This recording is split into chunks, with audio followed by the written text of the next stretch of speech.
on cable news all the time. And CNN is a perfect example. So last week on Abby Phillips' show, which airs each night, this fitness person, Jillian Michaels, MAGA nutcase, I think she's now doing some conservative, The View option, whatever the hell. So they were talking about Donald Trump's attacks on the Smithsonian and how he wants to rewrite history. Again, I have no idea why Jillian Michaels is on a panel discussing news and politics, but I don't book that show. But this stupid thing happened. Listen to this. Have you looked at some of the things that are being reviewed? Yeah, slavery was a bad thing that was to talk about. Okay. Like, he forgives He's not whitewashing slavery. So he's not? He's not. No. Okay. He's not. And you cannot tie imperialism and racism and slavery to just one race, which is pretty much what every single exhibit does. But let's talk about the fact that when you can't tie slavery. Let's talk about the fact. I mean, slavery in America was. Do you realize that only less than 2% of white Americans owned slaves? But it was a system of white supremacy. You realize that slavery is thousands of years old? White people were Do you know who was the first race to try to end slavery? Wait a second. Well, what's controversial? I'm very surprised. This is an extraordinary exercise in historical revisionism. I'm really surprised. Do you realize that? Jillian, I'm surprised that you're trying to litigate who was the beneficiary of slavery and who was not. What I'm trying to tell you is that in the context of American history. Okay. In the context of American history, what are you saying is incorrect by saying that it was white people oppressing black people? Every single thing is like, oh, no, this is all because white people bad. And that's just not the truth. Like, for example, every single exhibit, I have a list of every single one. Like, people migrated from Cuba because white people bad. Not because of Castro. Yes, no, it's in there. That's what I'm saying. You don't actually know it's in there. Do you know that when you walk in the front door, the first thing you see is the gay flag? One, she's a clown and an idiot. So then when she decided to speak somewhere else a few days later, she tried to further explain her nonsense. I go on CNN and I get the topics ahead of time. So one of them is that Trump is trying to revise history by asking the Smithsonian to revisit some of their installations.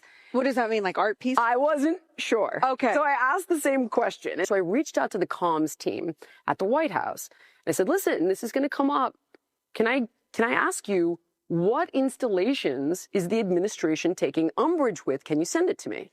So they send me a document, and it's about 50 pages. Oh, my word. Not one thing in the document, not one installation actually is about slavery. Not one. Have you ever spoken about any of this type of subject? I didn't even know about it. I literally didn't even know about it until I was asked to kind of weigh in on it on CNN. But this one woman on the other side immediately goes to Trump is whitewashing slavery. So with unbelievable confidence, knowing what was in there, I'm like, no, he's not. And then when I said, no, he's not, then Abby Phillips and Richie Torres essentially, I guess, made some sort of assumption that I was trying to defend slavery. I'm not quite sure where they got that impression. We constantly talk about white supremacy, but we look the other way with black degeneracy. It begets white hostility that then validates and begets white degeneracy. And it's this impossible cycle. So I turned around to Richie Torres and I was like, do you realize that less than 2% of Americans owned white Americans owned slaves? Wow. And the reason I say this is I'm not trying to whitewash slavery. It's because not all white people are the enemy. That throughout history, there are two sides. There were horrors and atrocities and bad guys and disgusting things that happened at the hands of whites against blacks during slavery. But there were also the white people, the abolitionists, that abolished it in their states and that died to end it. Wow. And you know what else, guys? We stood shoulder to shoulder in the 60s. We stood shoulder to shoulder with the George Floyd situation. Like, we have done this throughout history. We have bent the trajectory of history in the right direction. But if you cannot turn around and say that without being called a racist, like, I don't know where we are. All I can tell you is it's now I'm like, all right, well, now we're here. I'm gonna, lean into the conversation where appropriate. But I also think there are two narratives going on. And white people, we really don't understand. We don't. And then black people are like, I don't have to explain this to you. And it's like, maybe you do. Maybe you do. And white people, even though you may not have been responsible for it and you don't want to get another lecture, I think you need to sit there and listen long enough to understand why the pain is still there. You know, and it's like, we gotta fucking talk about it, guys. Gotta do it. So anyway, that happened, and now I'm here with you. So. Okay. Where shall I begin? First, y'all know that Jillian Michaels adopted a black girl? Show the photo. Okay. So I'm gonna start here. I'm gonna need white people who decide to adopt black children to actually go through a significant American history as it pertains to black people immersion program. Okay? That's what I'm gonna need Jillian Michaels to do. So when white people like Jillian Michaels use the argument, did you know that only 2% white people own slaves? But Jillian, did you mention the millions upon millions of white people who benefited from that same slave system? How about that? White people like Jillian Michaels, and then you could throw in Scott Jennings, they love to only go, well, that's slavery. Okay. So, Emancipation Proclamation, 1863. End of the Civil War, 1865. 12 years of Reconstruction. Great Compromise of 1877. By the way, if y'all go through the history, really go from the 1830s forward, anytime there was a compromise, it wasn't good for black people. So she then's talking about, and it's like, you know, all these, the abolitionists, and yeah, the abolitionists, okay? So, and there was so much heat on this that a lot of people were very critical of Abby Phillips. So last night, Abby has to put out, opens her show with this 4-minute, just go to my iPad, just show it, don't have audio up. This 4-minute and 8-second open talking about history and how slavery was really, really bad. And so, because all this heat. So that was going on. And see, here's what I find to be interesting, again, when you listen to these people who throw out, and I love when they love to throw out, well, you had people who were sitting here and they were fighting, they were abolitionists. Well, just because somebody was an abolitionist doesn't quite mean they weren't racist. Now you may say, oh my God, Roland, what are you talking about? Well, let's just take Susan B. Anthony. Susan B. Anthony was, no, don't go to yet, please. I'll tell you when to go to it. Susan B. Anthony led the women's suffrage movement. Susan B. Anthony was an abolitionist. Susan B. Anthony advocated for the end of slavery, along with Elizabeth Cady Stanton. They did all of that. But the problem is, Susan B. Anthony was a little bit racist. So check this out. And this is just through Google and AI breakdown. Civil War, Anthony and Stanton campaigned to include women in the 14th and 15th Amendments, which aimed to grant citizenship and voting rights to black men. They were disappointed when these amendments did not extend voting rights to women and expressed concerns about limiting women's opportunities by making citizenship solely a privilege for men. Anthony's rhetoric during this period sometimes reflected the racial prejudices of the time. She argued, this is Susan B. Anthony, y'all, she argued that educated white women would be better voters than, quote, ignorant black men or immigrant men. She used a racial slur in talking to Frederick Douglass, which he called her ass out on it. And remember, Sojourner Truth, remember the poem, Ain't I a Woman? Well, that poem was written in response to Susan B. Anthony because they didn't see fighting for the rights of black women in the same vein as for white women. So, although Susan B. Anthony was an abolitionist, she's also a racist because She said, how dare you give black men the right to vote, those ignorant black men, over us white women. And she actually said that white women will be better custodians of the vote than those black people. So you go after the Great Compromise of 1877, then you got 92 years of Jim Crow. I love it how people like Jillian Michaels act like that never happened, like Jim Crow just kind of was there.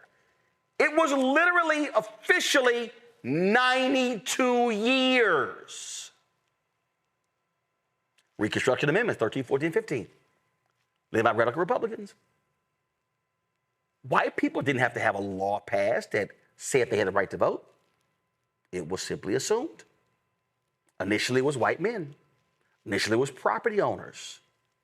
And then through, as Barbara Jordan said in the Watergate hearings, through interpretation, through amendments, she said, now the Constitution now included me in we the people. But even when that was the case, did not fully include us. And so when the Jillian Michaels of the world love to recite that only 2% of white people held slaves, but you had a lot of racist white people. And you can go through the 1800s. Then we can go to the 1900s. And Herbert Hoover, you had folks like Ida B. Wells Barnett who were campaigning on behalf of Herbert Hoover. Herbert Hoover was the leader of the lily white faction of the Republican Party, where you had these white Republicans who aligned with the KKK and the Reds to stop black people. Yes, Ethan McKaylee lays it out in his book on the Chicago Defender. Then, of course, you see Woodrow Wilson, Democrat. Hoover was Republican. Wilson, Democrat, one of the most violent racists in the world, brings back segregation in the federal workforce, shows the movie Birth of a Nation in the White House that revived the KKK. He threw William Monroe Trotter out of the White House, that Boston civil rights advocate, black newspaper owner, threw him out of the White House because he dared question him. And hell, we could keep going. President after president after president. See, so this idea that because only 2% of white people own slaves, that somehow does not just erase the literal centuries of white nationalism, white supremacy, white oppression. When you look at laws on the local, state, federal level, when you look at how African Americans were subjugated, ignored, degraded, destroyed. Blackman writes in his book, Slavery by Another Name, literally it's slavery without shackles. So when Jillian Michaels says in that second video that white people really should listen more and learn more, let's start with you, Jillian. In fact, you should go read Dr. Key's book, Where Do We Go From Here, KSL Community? Because in that very book, he actually writes that he says that white people, he doesn't believe, are fully capable to understand the depths of racism in the history of this country. But then you're so MAGA and you're so willing to kiss Donald Trump's ass, you then go on with that stupid comment, well, I call the White House, and then Trump later tweets out, find the tweet, y'all, tweets out, oh, Smithsonian, they keep saying slavery was so bad. Yes, it was, and it is. And what the Jillian Michaels of the world don't seem to understand is that whether we're talking about Yasmin's Georgia, Robert is in Georgia, Mondale's North Carolina, that to this day, we literally are still living with the DNA of slavery, racism, discrimination in America. And whether a Jillian Michaels wants to believe that or not, that's not my problem, but facts are facts. And when you get these white folks like Jillian Michaels, and then when you get these immigrants like Patrick Bet David, who aligns with whiteness, When you get these people and they go, you guys are just making these things up, then when you get these ignorant Negroes, including some people of black immigrants, debating Amanda Seals on Jubilee, and when these people go, oh, you guys, you're embracing victim. No, we're actually just speaking facts. Because the facts are simple. When you have a control study of a black-sounding name and a white-sounding name, the exact same resume, the white person got a 50% chance more of getting a callback on a job. We talk about racism that exists in the prices of homes and the appraisal. Yep, that exists. When we talk about all of these different things that we face when black people literally are just walking around being black, shopping, barbecuing, delivering packages, trying to do our jobs, and these things happen, we know what's going on. This nation has always seen black people as being subservient, as being the help, whether in shackles or not. So, Jillian, here's what I suggest you do. Stop talking about shit you know nothing about. And based upon that Netflix doc, you really don't know a lot about fitness and health. But the problem that we now have is we have a nation that's being led by ignorant people like her. And people who truly are violent racists, Stephen Miller, Donald Trump, the embracing of the Nick Fuentes of the world. Yeah, it's all happening before our very eyes. They are fully embracing bigotry and racism. They are empowering these people. They are allowing them to legislate their bigotry and their racism. But then we're supposed to believe that they're just nice people, they're not racist, when the evidence speaks for itself. Representative, I'll start with you. Your thoughts? Yes, I absolutely agree. We are living in a time of slavery, by the name, and it's unfortunate. It's still early in the regime. We have more years of this. So unfortunately, we need to buckle up, get ready to rumble. We have some work to do. This is just the beginning. And we do have to pick up the 2025 Project 2025 playbook and start preparing for how we want to fight back on these proposals that are going to be forthcoming. And we just have to get ready to I mean, I think that's the saving grace right now. We've been through this from civil rights time up until this moment. Black people, minorities in this country have had to fight with them over and over again, and we have continued to overcome. It's just unfortunate, like you said earlier, history itself, and we got work to do. Actually, I'm going to Mondale. Mondale, you next. Yeah, listen, Roland, I feel bad as I sit here as a black man from the South who actually, part of our relationship, Roland, was based on you being one of the few people willing to cover at the national level the fact that the Klan was trying to kill me for taking down a Confederate monument. And you calling, checking in on me, and the fact that it's been 2 years since then and I'm still getting death threats, and I don't spend many nights in my bed in a town where I'm mayor because those death threats are still real and coming in. It's part of like why this pisses me off so much. And the fact that this woman has access to a black child that calls her mother is scary as hell. And you just gave all of those pearls to a group of, this ain't even swine. This is just mess. And let me tell you what I mean by that, because white people count on their base not giving a damn about facts and also just going off of the fact that they get to not deal with the stresses of what it means to be white in a privileged world. And what I mean by that is she throws out this 2% number and know that most white people aren't going to check it, or people in general, especially not on mainstream CNN. They're not going to let Abby go but so far. But if you do some research on when that 2% number came from, you're talking about a period where, one, there was not 50 states in this country. It was only 33. It was 1860s. She's talking about the 1860 census numbers. But that's also misleading because she's counting people from all 33 states, not the 15 states that were slave states at that time.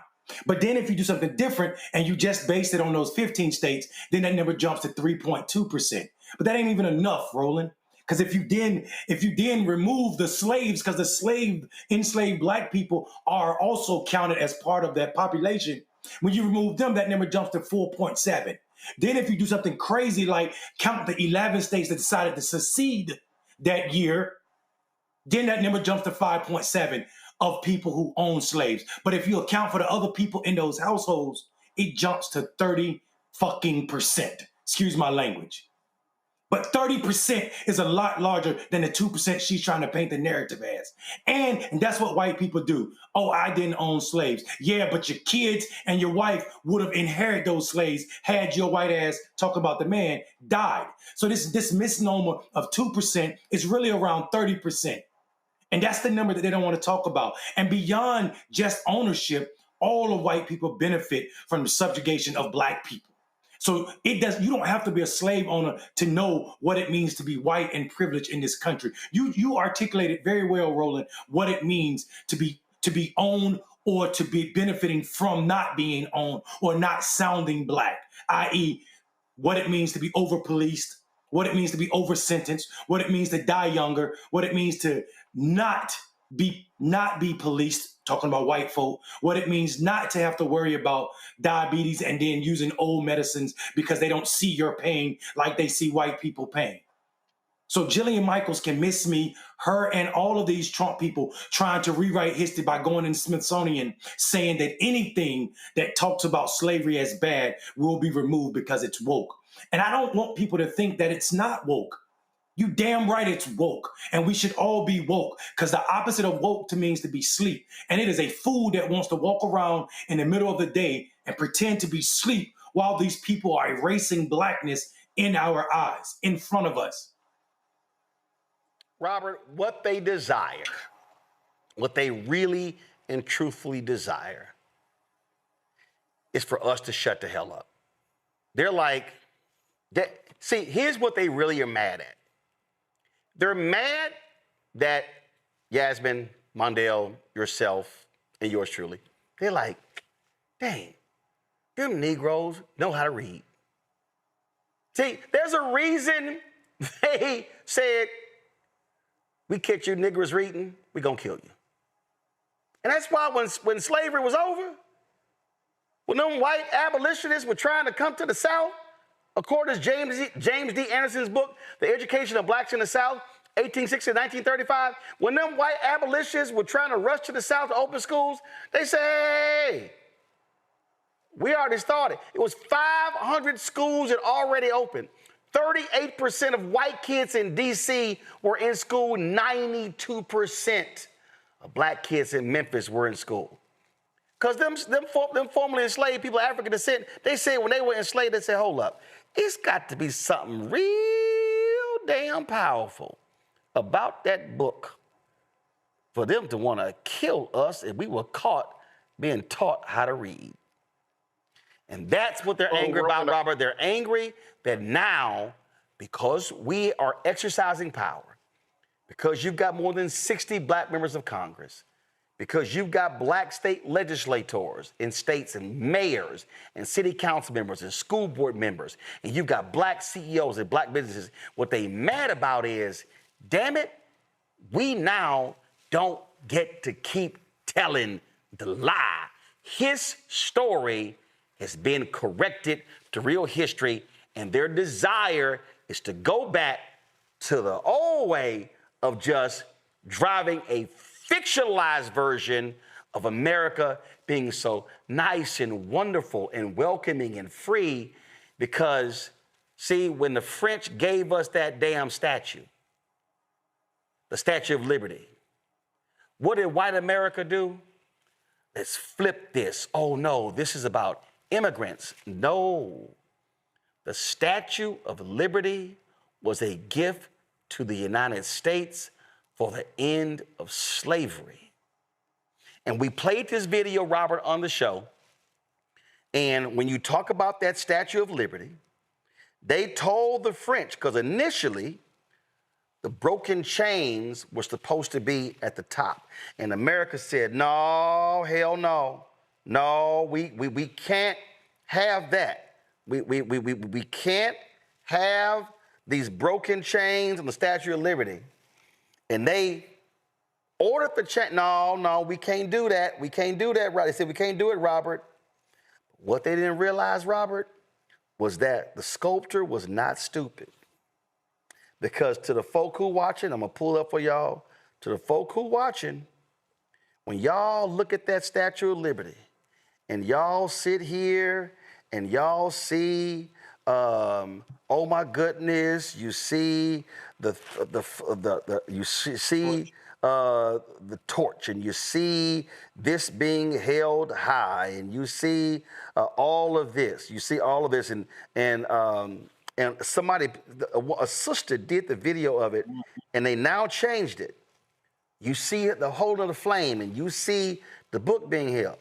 But what you don't see, Robert, is the base of the Statue of Liberty, and at her feet are the broken chains. Broken shackles, that's right.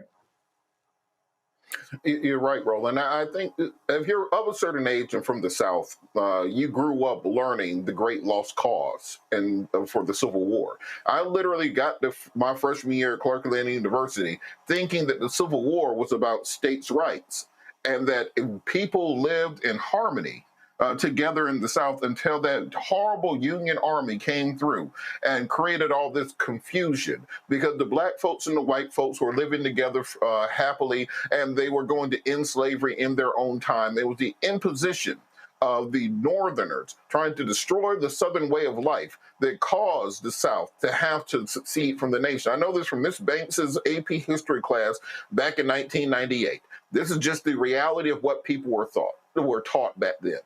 And the truth is, the reason they have been going on this campaign against education for the last 30 years is for this exact reason. First, they wanted to go after Common Core. Then they said, well, we have to get rid of quote-unquote critical race theory because they had to make sure that they can control the narrative of history.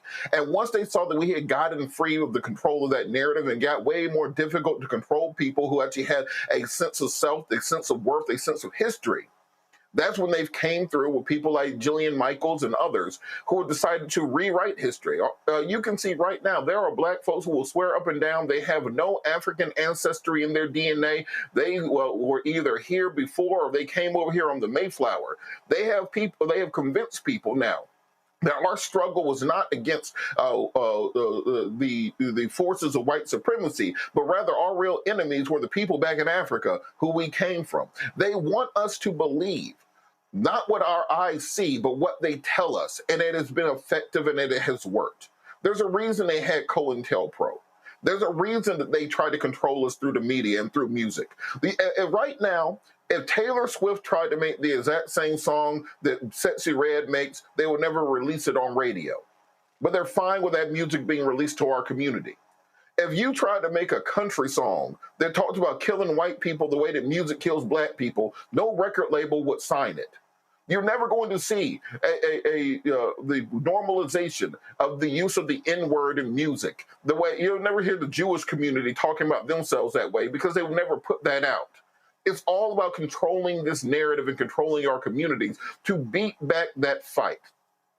Something I've noticed, and I think people should notice in this invasion of Ukraine by Russia, the first thing that the Russians did when they took the Donbass and Luhansk and Donetsk and the Kherson and Kharkiv, first thing they did was kidnap 20,000 Ukrainian children and put them into the middle of Russia to re-educate them to become Russian. They banned the teaching the Ukrainian language in Crimea once they took over in 2014. They took away their history. They took away their names. They took away their religion. They took away everything that made them them and replaced it with their own programming. So what Jillian Michaels is doing right now is parroting that same concept and that same idea, making sure that if you can miseducate Black folks to the point that they don't know who the actual enemy was, just as St. Jude said in The Art of War, they won't even know they're in a fight until the fight has concluded. So it's important that we see these things and call them out for what they are, but most importantly, teach our own people their own information. You cannot trust the people who used to own you to teach you about how they owned you. You think they're going to tell you the truth? We have to take control of that. We have to realize that there's no one who's going to teach us but ourselves, and that the reason they want to keep this knowledge away from us is because it is so powerful. 2% of white people own slaves. Then why'd y'all have to put a 3/5 compromise in the Constitution? The slave population in South Carolina and Virginia and all over the South was larger than the white population. The whole concept is, if they can minimize that, if they can cut that out of history, then guess what? You no longer have a raison d'etre. You no longer have a casus belli to petition for reparations. You no longer have a justification even for affirmative action. You no longer have a justification to claim anything because they want you to believe that you were even from day one, and the problems of the Black community are all because of, as they've argued since Reconstruction, because of thrift and temperance, because Black folks just genetically don't like raising their kids, don't like having nice things, don't like taking care of their community. Maybe if they just did better for themselves and wanted more, they would have a different outcome. We have to educate ourselves, support ourselves, build for ourselves. If nothing else, Donald Trump has taken the mask off of America and let us know these are exactly the people that you thought were your friends. These are the folks that you went to school with and you thought that they were down for the cause. Hell, they might have had a Black boyfriend back in the day. You think they're on the team. Tickets to the cookout are over. Nobody else is invited until we get our stuff together. And Jillian Michaels and anybody else have to understand that you are dealing with a new movement, a new community, a new group. And we see how they are operating, and we're ready for the fight, and we're going to fight back starting now. Last point I'll make here, go to my iPad. I'm going to show you this before it gets taken down. If you go to nps.gov, you will see right here where it says abolition.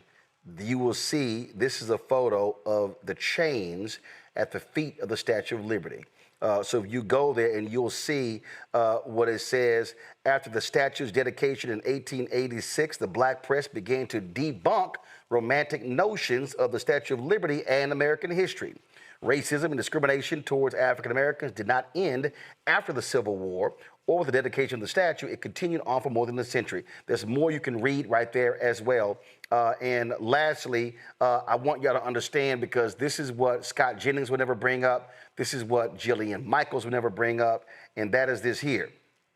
This is a Business Insider article from 3 years ago. The Nazis studied U.S. eugenics and Jim Crow laws as a model for their policies.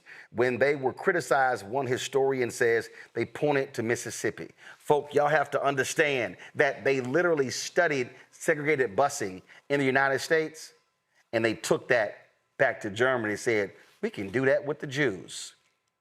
Yes, the Nazis studied the United States in the 1930s to go, we can take some of that, and some of that. So when these people love trying to only go to slavery, y'all, that ain't gonna fly. And what we have to do, we gotta call them out every single time. We gotta put them on the spot. And we gotta challenge the Black folk who got shows to say, don't put fools on the air. Tell your executive producers and your bookers, no, I'm not letting that bigot on the air have the conversations, because what they desire is, oh no, free speech. Should we have all thought? Hell no. If you bring your racism here, nah, I ain't amplifying you. I'm not putting you on. Nah, I put you on and tear your ass up like I did Richard Spencer and show people how idiotic they are. But I'm telling y'all can write it down. What their desire right now is, they want to amplify these people because their desire is to drive a white nationalist view. And this is why They understand the power of mass media. This is why they're pushing that lying content from PragerU. Kids, we showed you yesterday about Columbus and others, because they understand.